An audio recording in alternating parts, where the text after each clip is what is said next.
Hello, Jen. How are Hel- you? Hello, Mel. I'm good. How are you? Good, thank you. So, in the wonderful world of podcasts, there's no sense of time because we pre-record, and we batch record. Full transparency, we Full batch record transparency. how we work. However, in our world right now, Taylor Swift just got engaged, and before we came on here, I saw what popped up in my news feed, like on the computer, not on social media, but it should probably be on social media, is that Donald Trump has finally broke his silence and has commented on said engagement. Oh, And dear Lord. what kind of world are we in where the president of the United States should have a statement on a celebrity's wedding? Like, I feel like there are bigger things happening in the world today that these things should not be in my news feed, like my news feed. Didn't she perform at his inauguration or something? Was that her? Or was it no, it was I don't think Carrie so. They don't like each other. Carrie Underwood, I think. Yeah, Maybe it was Carrie. Anyways, I don't know. whatever. I don't know. I just don't Whatever. understand. Well, I'm so confused. our topic today is with regards to equity. So it's Hmm. it's interesting that you start off talking about Mr. Not even on purpose. I President was just Trump. because I was very confused as to why it wasn't on purpose. It wasn't an intentional segue. It was just because I was very confused as to how this is news and why a president of the largest nation in the world does not have bigger things to comment on than an engagement of a celebrity and a football player. I don't know. But it is a But good unintentional segue. it is because the topic today, the title is the equity pendulum. Have we gone too far or not far enough? Right. Oh, And we're gonna get haters today, Jen. oh, yes, The it's okay. trolls are coming out. And that is okay. That is okay. Because it's interesting because when we're looking at the write-up for this one and different words that have come up like diversity fatigue or reverse discrimination or are we making progress or are we polarizing? I mean, what, why can't we just be good humans? Why can't we be fair? Like to me, I just laugh when I hear these words because I'm like, But essentially, like I'm gonna be totally like this is gonna be the Jen doesn't give a F right now. Um, but essentially, what that tells me is that white people are being disrupted from their regular broadcast programming. And so now we have to have these conversations about reverse discrimination and mhm, about and stuff that and I'm like, "Oh, really? Like, yeah, really?" yeah, 100%. And the other thing that I found interesting about all of this is the extremes of all of it, right? Like like it's black or it's white. And it's like, but but that's not how the world actually is. There's no, like, it's not this or that. Like there are, everything is on a spectrum and there are so many layers to this spectrum, but for whatever, not for whatever reason, for what the reason you just said, because people's egos are getting a little bit bruised right now, we need to, it serves people for this argument to become very black and white versus the willingness to actually explore this from a perspective of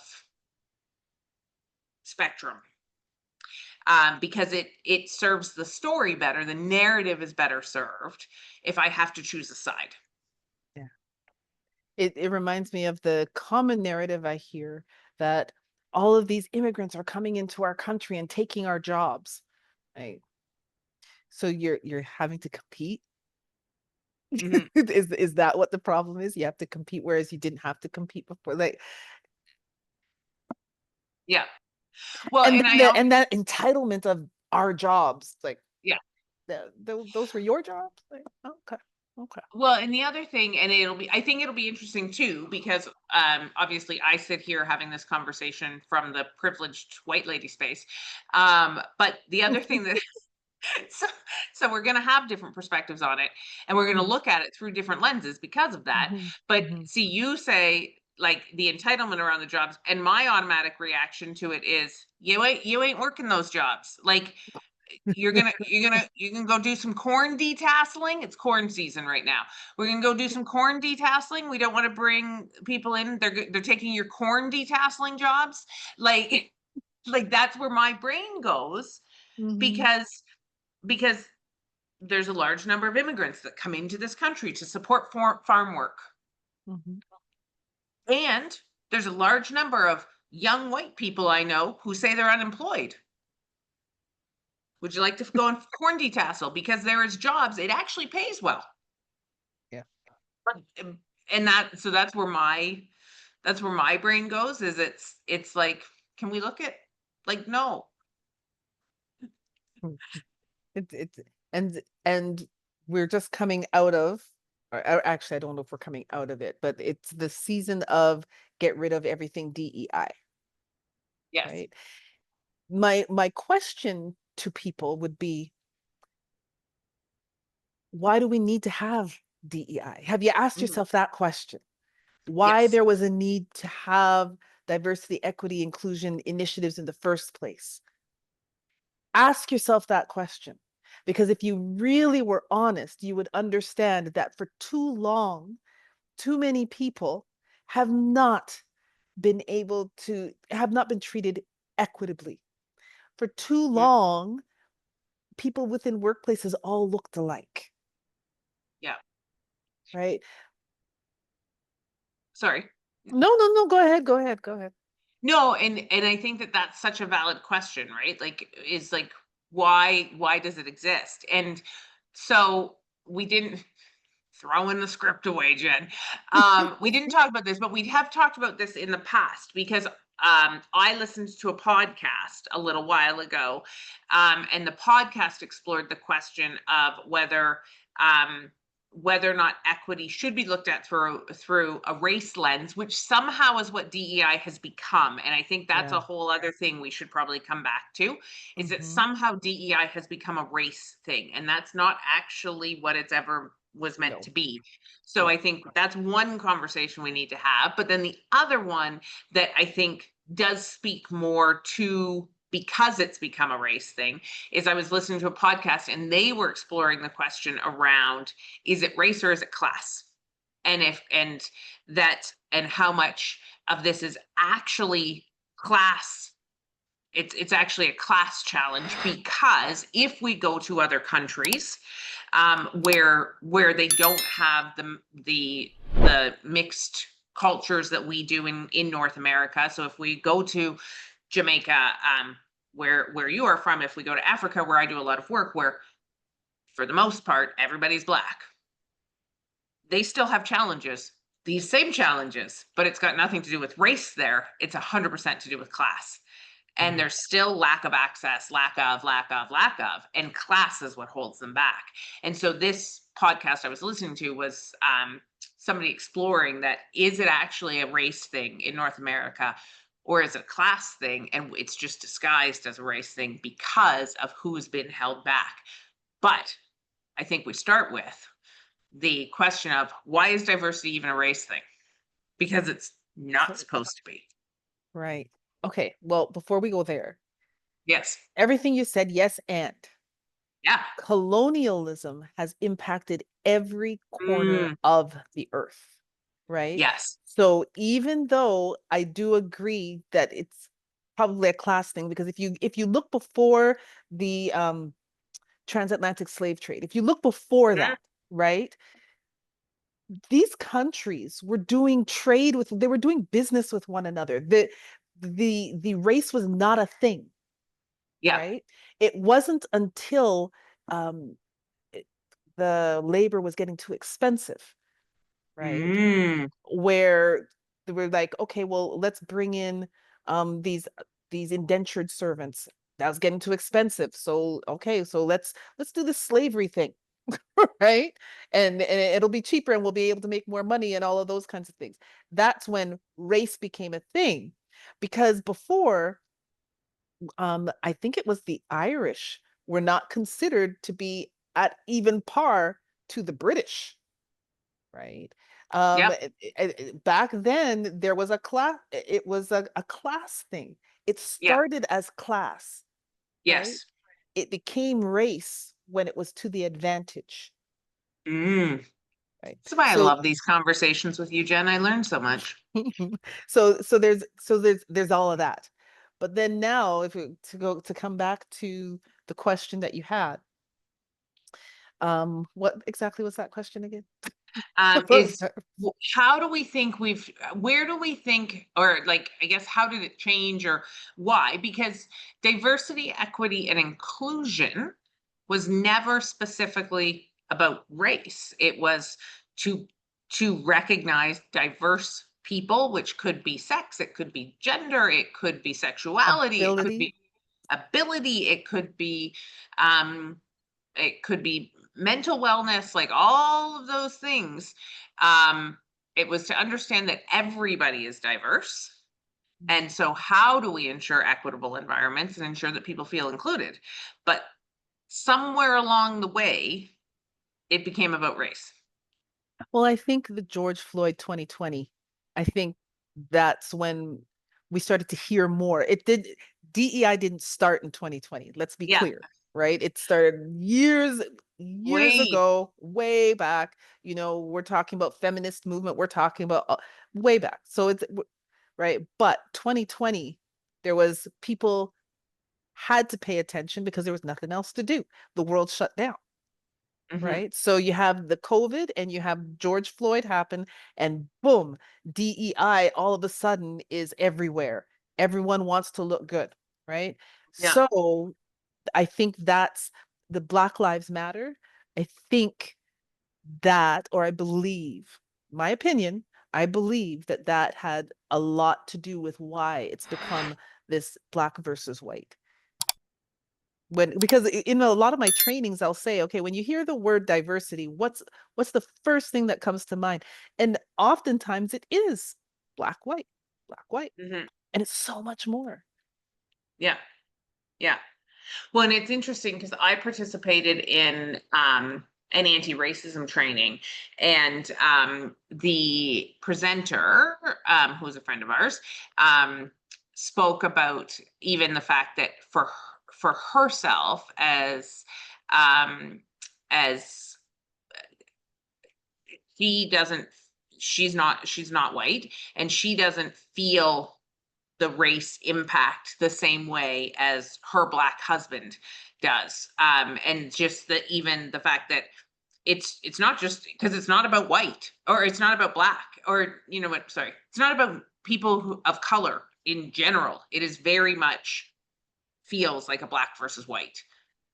And in our country, North America as a whole, indigenous has been quite impacted, or Mhm, any countries mhm, with indigenous cultures, because Australia, I would say, would be the same. mhm. Yeah, yeah. It's interesting. And so if we go to our original question of has it gone too far? I don't think it's gone far enough No. because or because if we're having the conversation, it hasn't gone far enough. I know I'm never going to live in a world, and I know this, and it's not me being negative, but I'm never going to live in a world where there's going to be equity. Mhm. I'm not going to. No.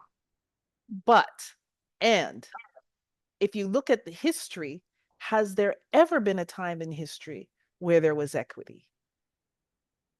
No, So probably not. is the goal for equity, or is like what's the goal? I guess that's where I think our minds have to go. What is the goal? What is it that we want to be doing?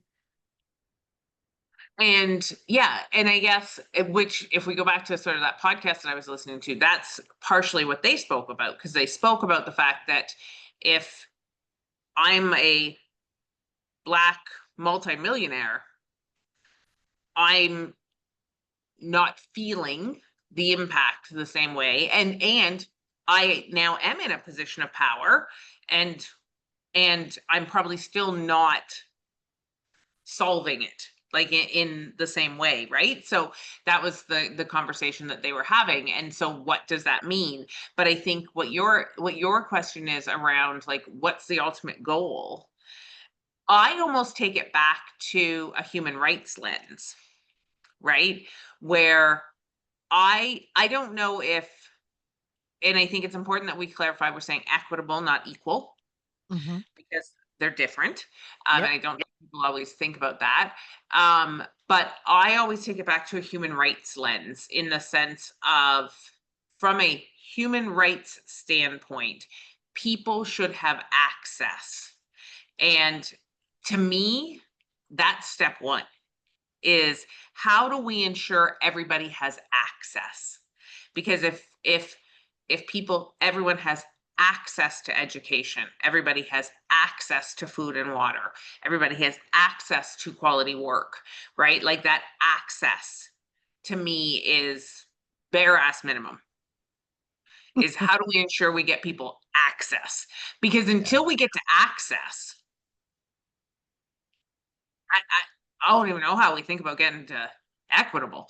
Like, It's disgusting when we live in what is considered a first world country, mhm, and there are certain communities, indigenous communities, yep, that don't even have access to clean water.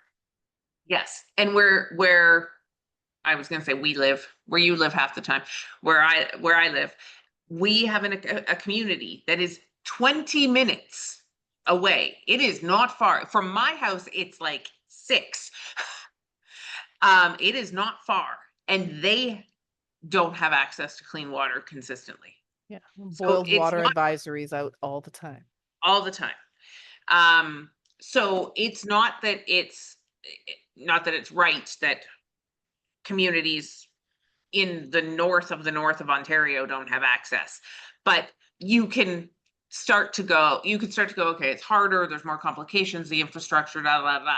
Still not right, but we can start to at least justify it, lack of a better word, 6 minutes, like, Mm. right there. Yeah. Yeah. So it's not that, and there's communities on all sides of them. Yeah. It's it's interesting. So the question is, what is the goal? Like, we have DEI, fine. What is the goal? What is the hope?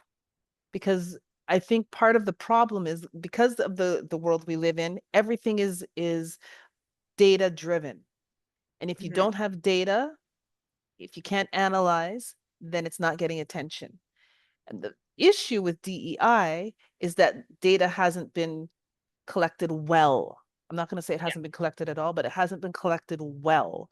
And so when it's time to cut things, yeah, because you don't have some spreadsheet to tell you what the metrics have been, and what the achievements have been, it's like, okay, I'm cutting this. yeah. Well, and I think it's also, yeah, I think, to your data point, um, it's what's being measured and what questions are we asking Mm-hmm. too, right? Mm-hmm. So if we look at it from, say, a business perspective, the question that we're probably asking prior to cutting is, what hard results is this delivering? And if we're asking a hard results question of something that ultimately isn't there to deliver hard results, we're never going to get the answer that says keep it. Yeah. But if we're asking a soft results question, which we will ask in other situations that are similar to this, so always look at employee engagement, right? So if we were to say, our is the work that we're doing in equity, diversity, and inclusion bringing value to our employees, we could probably get an answer that says yes. But that's not the question we're asking. We're asking, give me a measurable. But I will tell you, I can't give you a measurable necessarily on whether your company picnic drives employee engagement, but we don't cut it Mm. because we've just always had a company picnic, so we should keep having a company picnic. But if we were to ask people, Yeah. so I think that that's the great thing, I say sarcastically, about data, is that you can always get data to tell the story you want it to Yeah. tell based on the question you're asking. Yeah. Yeah. Okay. So the question now is, what do we do? Like, what do we do? There's a backlash right now, right? There's Mhm. the cutting, and there's just a whole lot of craziness going on that I can't even believe our conversations in 2025. Um, even if we just think about women and their right to do what they want to do with their own bodies, Mhm. why is that even a conversation? How is Yeah. that even a conversation? And so I go back to my original question: what is the goal? And it's not a question that you or I can answer, but I just No. wonder for people in general, what is the goal? What would you want to see? What feels good? Well, and this is where you said at the beginning, be a good human, and those who know me know I say that a lot. Um, I also say don't be a dick. So it's one or the other, depending on the audience. Our show means I can say don't be a dick. Um, Not our show, I say be a good human. But all of that to say, I feel like I always ask the question, what does this actually have to do with, how does this impact me? Mhm. Right? Because that there's something in it that that's the piece I don't understand. And I think there's a human behavior piece in it that we probably could, especially with the way you look at human behavior, that we could probably draw on. Because I look at it, my response to all of this is obviously it's not fair, it's not right, I wanted all those things. But my ultimate, when it comes down to it, doesn't affect me who you marry, doesn't affect me, like, who you love. It doesn't affect me what you do with your body. It does like, it doesn't affect me. Mhm. So I'm like, do whatever you want. Doesn't affect me. It's not hurting anybody. Is Mhm. my very simplified way of looking at all of this. Right. Is it helps others, it doesn't hurt me. Yay, win. Um, but a very simple way of looking at it. But it's very much a a one way of looking at it, where other people are very invested in other people's decisions. And I have to believe there's a behavior, there's a, like, how does mob mentality, like, sort of all of that stuff that makes me need to connect and need to be a part of it, like, is that what's playing a part in this, right? Like, you know where I'm going with this, like, you know what I mean, like, in terms of what mindset makes me say this affects me. Yeah. Don't you love when I Okay. just throw So, really big random well, questions at you? no, I think part of it, and these are my opinions, right? Part of All it of this is our is opinion. um a need to control, a need to be relevant in some way.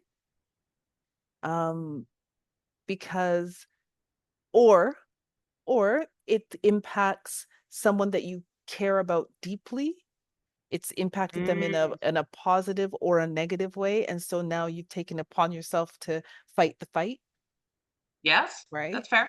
Which, do you, right? Yeah. Um, and then there's a sense of right and wrong. Some people feel, I want to be on the right side of history, and so this is what I'm going to do, right? So I think there's like this a whole bunch of reasons why people do what it is that they do. It's yeah, well, and then I think, yeah, there's all sorts of, there's so much, eh? Like, there's there's so It's a many, lot. it's It's complex. And it is. It really, really is.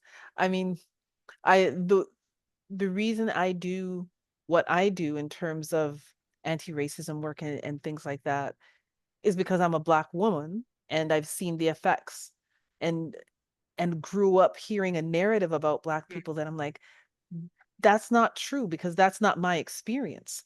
Like I had a complete different experience than what I saw on TV, right? And so I'm like, No, that's not right." And so that's why I do what I do. But everybody has their own reason mm. to do what it is they do. And you could 100% when I ask this say, I have no idea, Mel, because I'm asking a very like a very specific question. But I'm curious on, do you happen to know stats on on like just EDI type work and responses and things like that in Europe? And where my head is going is because Europe would also be, a lot of European countries would have a lot of like diversity similar to North America. Like I think about like the UK. Like the UK is a pretty diverse country. And I'm just starting to go into like curiosity mode of, do they have the same experiences that we have? Or how much of this is a political issue because of the politics of the US, because we are obviously very much impacted by the US. And the US, and we hear the US, we feel the US just being in Canada. And the US has very divisive politics, just as a whole. Prior EDI away, all the things like they are, you're a Republican or you're a conservative. Like those are the options. Well, one of the things that I will say Democrat, sorry. is I said both conservative things. one Republican of or Democrat. yeah, one of the things I will say is that, or the question I will ask is, who created the US? Mhm. Are Right? we So answering? Do if you want me to answer? Do you want the no, white do it's you want kind the of a white girl to rhetorical say the white people? it's kind of a rhetorical question, but I mean, there's racism in Europe. There Yeah. definitely is racism in Europe. I don't know Oh, the 100%. stats. I don't know the stats, but there is, and we have to remember that they created, or I no, Oh, I nope, see what you're nope. saying. I'm not going to say that they created because No, no. North Yeah, America was here before they came. they took But over. the system that they've created came from there. Yeah. They have a very different political system though, which is where I'm like, I'm just, how much is politics, right? Like, because I think, again, just us talking because we like to, because we believe, for those of you who don't know, like we believe healthy dialogue is a powerful, is how we can have impact Mhm. on some of this stuff, because it's, we believe healthy dialogue is where change happens. I believe people are as emotionally committed in the US to the gun argument as they are to DEI. Like Maybe it more. is, you know, yeah, potentially more. But you know what Maybe I more. mean? Like it is just as an emotional divisive topic is Mhm. guns. And like we're like, what? Like because and so that's where I'm like, but that's a political issue, because if you are a Republican, you are pro-gun. If you are a Democrat, you are anti-gun. Like it's a political thing. And Mhm. so, and because their political system is laid out the way their political system is, there's no changing it. Mhm. Where in our political system, if push came to shove, we did for the longest time at least have a third party. But like if push came to, not so much now. But if push came to shove and somebody actually like, if people could start to move in the direction of a completely other option outside of the two main parties, um, where that's like, that would never happen in the US. So then it just, I don't know. I don't have an answer. I'm just Hmm. curious because the gun issue is just as divisive. Mhm. Like I said, if not more. It's And so craziness. it's like, I don't know, like I just, it's a big, it's just that level of divisiveness and what it does. Like it's so harmful. The other thing too is it all smoke and mirrors? Like I'm not saying that it's not Yeah. real, No, no, I don't. Yeah. but is it a lot of stuff going on and let's get people talking about this stuff while we're in the background doing what we really need to be doing or want to be doing? Yeah. And no one's going to oppose us because they're busy fighting that over here. Yeah. Is well, and I think that's always the question that needs to be asked when it comes to a lot of the stuff that happens, especially in a political system like that, right? Because if everyone's distracted over here, they won't notice what we're doing with the money over here. And again, I think a lot of the time that's all coming back to money, Mm, yeah. which is always interesting. Hmm. So I think if we look at what can we actually control, for lack of a better word, Mhm. what we talk a lot about is the fact that we can control our own empathy, our own willingness to be curious, um, our openness to considering other ways of thinking, um, trying to educate ourselves and understand things from a different perspective. Like these are things we can control. And Mhm. it's not going to create equity in our lifetime. Um, but it's a small piece that everybody has the power to do, which could start to shift and at least make the people whose lives we can impact around us just a little bit better. Mhm. Right? Like So I you don't. said something, Mel. You said something, Mel, that it if how do I put it? Basically, if it doesn't impact you, then it's like I'm good, right? Um, Mhm. and so I think for a lot of people, when it comes to DEI, doesn't impact me personally. So I Ah, got a whole bunch of other shit I got to deal with. Oh, I don't know if we can swear on our interesting. thing. So I did earlier. You're good because I started it. it's kind of like I have a lot of stuff that I got to deal with. I'm not opposed to it. Do you?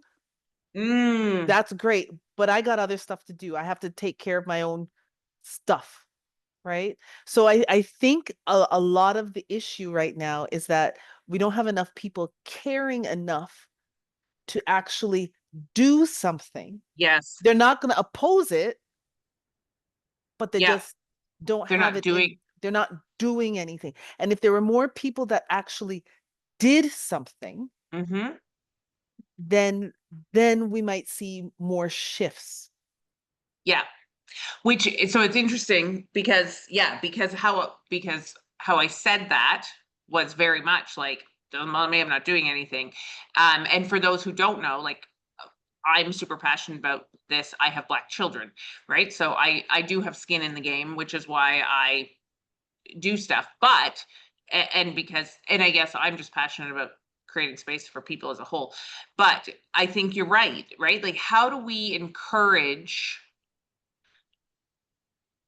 we talked about this on a previous episode about that whole self-preservation thing, right? And so again, we're sitting in this state right now where everybody's tired, everybody's exhausted, everybody's overwhelmed. Like people aren't in a good space right now. Mhm. And so they're in self-preservation mode. So how do we help people shift from self-preservation mode to be a good human mode because it's the right thing to do when it isn't?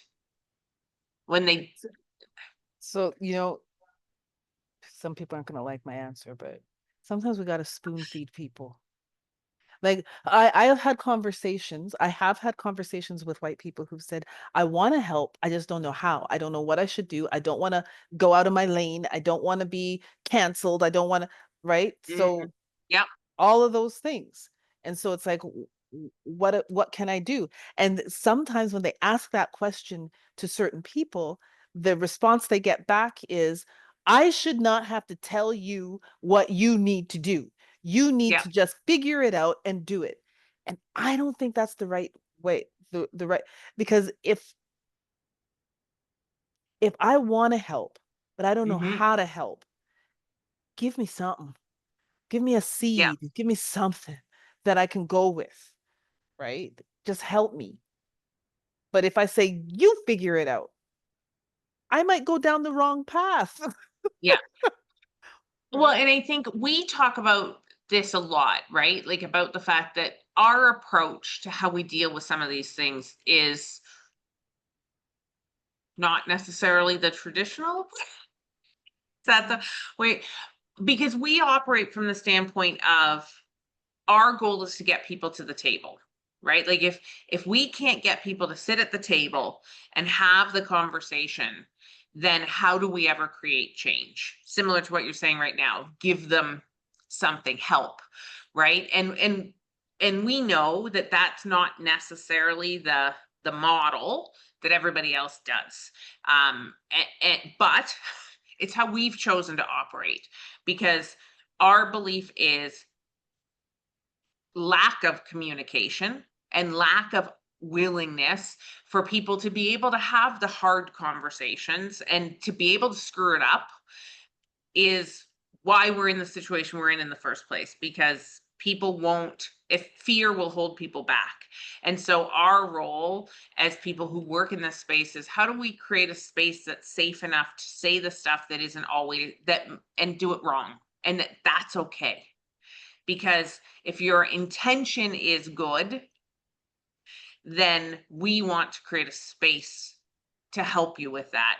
And because education is how we can start to, and teaching and openness and willingness to let people mess it up is how we're going to hopefully start to create change and move the dial a little bit.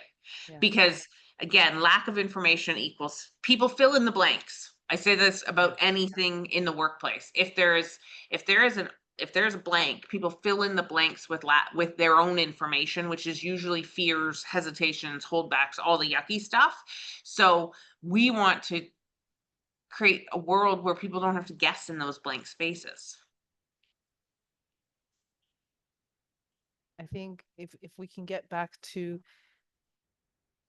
we need to help one another, Hmm. uh, and support one another. And I mean, everybody has their way of doing it, right? And that's okay.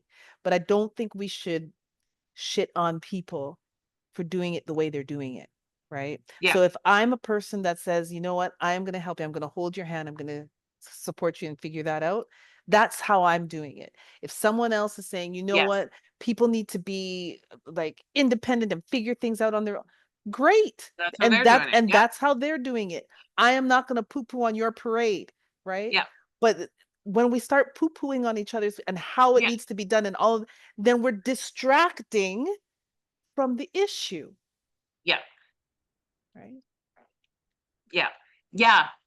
Which I think we've got to pay, I think we've got to all pay attention to the distractions Yeah. because those Yeah. distractions are there to confuse us. Mhm. When at the end of the day, just be a good human. Don't Be a be a good human. dick. Mhm. I love everybody. My favorite thing in life is that I've got Jen saying "Don't be a dick" regularly now, and probably a year ago she would never have. When I first started talking about "Don't be a dick," she used stars. She. So I've made so much progress in life. Like I'm good now. My life is. I've succeeded. Um, You got me to swear on camera. I did. I did. For those of you who are new to the world of Jen and Melissa, Melissa has a potty mouth, and Jen is does not. And so she swore on camera today, and so it's Well, a good day. this is a passionate subject for me. So It there you is. go. It There you is. go. And yeah, hopefully we're not canceled before we Right. start. And you never know. Let's see what people will use from this to distract Okay, the so real stuff that's happening. call to action, call to action, call to Call to action. action. Okay, call to action. Um, and this is a call to action where actually do it, y'all. Actually do it. So, what is one thing that you can do to further your understanding of DEI, or Hmm. even something that you can do to become part of the movement of DEI? One thing. and Awesome. actually think about it and then actually do it. Yeah. And it doesn't be big, Mm-mm. small It could thing. it could be buying a book and reading it. It could be Yeah. watching a YouTube. It could be watching this podcast. It could be Yeah. anything. And I will, if I can put an asterisk to, please don't just Google something. Please, like, or chat GPT it, because information can be distilled or use your or use your social media, because information can be distilled in ways where you're not given the full picture of information. So my challenge, what I've always told my kids, is that if you are going to use things like social media and that, you have to research both sides of an argument. You have to search for both sides of the argument so that you can educate yourself on both sides of it, because that is the risk that we all need to be aware of when it comes to things like ChatGPT and social media and that, because the joy of algorithms, it can give you information that's not necessarily fact. True, true. So basically, don't go to one source. Yeah. Even if you're having a conversation with someone, don't take that as gospel. Yeah. Do the research, do the work. Yeah, Do the work. definitely. All Do the right. work. Be a good human. Do the work. Don't be a dick. Ah, amazing. Okay, Okay. well, we will be back with more controversial topics on Double Take. See you. Bye, everybody.